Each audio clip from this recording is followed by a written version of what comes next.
আলাইকুম, আমি তাসনুভ আহমেদ স্বাগত জানাচ্ছি চ্যানেল জুলাই 36 এর আজকের সংবাদে। আন্তর্জাতিক অপরাধ ট্রাইব্যুনাল জুলাই হত্যাকাণ্ড মামলায় শেখ হাসিনা ও সাবেক স্বরাষ্ট্রমন্ত্রী আসাদুজ্জামান খানকে মৃত্যুদণ্ড দিয়ে তাদের সম্পদ বাজেয়াপ্তের নির্দেশ দিয়েছে।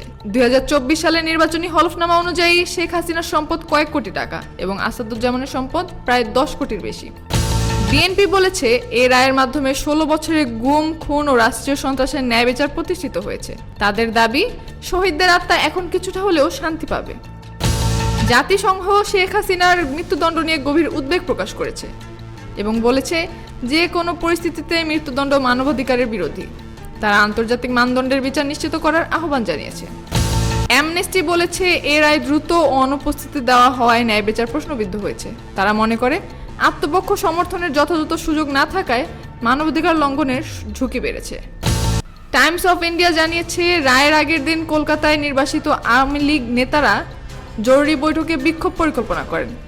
দলের শীর্ষ নেতা অভিযোগ করেন শেখ হাসিনাকে রাজনীতি থেকে সরাতে বিচারকে হাতিয়ার করা হয়েছে। ওবায়দুল কাদের রায়কে ক্যাঙ্গারু কোর্টের প্রহসন বলে প্রত্যাখ্যান করেছেন। তিনি দাবি করেন মিথ্যা মামলা দিয়ে শেখ হাসিনাকে নির্বাচন থেকে সরানোর ষড়যন্ত্র চলছে।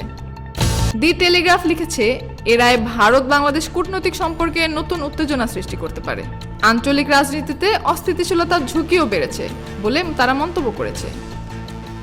রাজধানীর মিরপুরে যুবদল নেতা গোলাম কিবরিয়াকে মোটরসাইকেলে এসে দুর্বৃত্তরা 7 রাউন্ড গুলি করে হত্যা করেছে। পুলিশ জানিয়েছে হত্যাকারীদের শনাক্তে তদন্ত চলছে।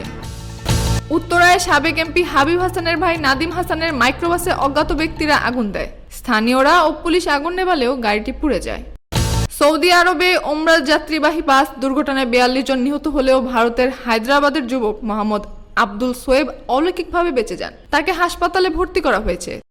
স্লোভাকিয়াকে 6-0 গোলে হারিয়ে জার্মানি 2026 বিশ্বকাপের জায়গা নিশ্চিত করেছে। নেদারল্যান্ডসও লিথুনিয়াকে 4-0 গোলে হারিয়ে বিশ্বকাপ নিশ্চিত করেছে।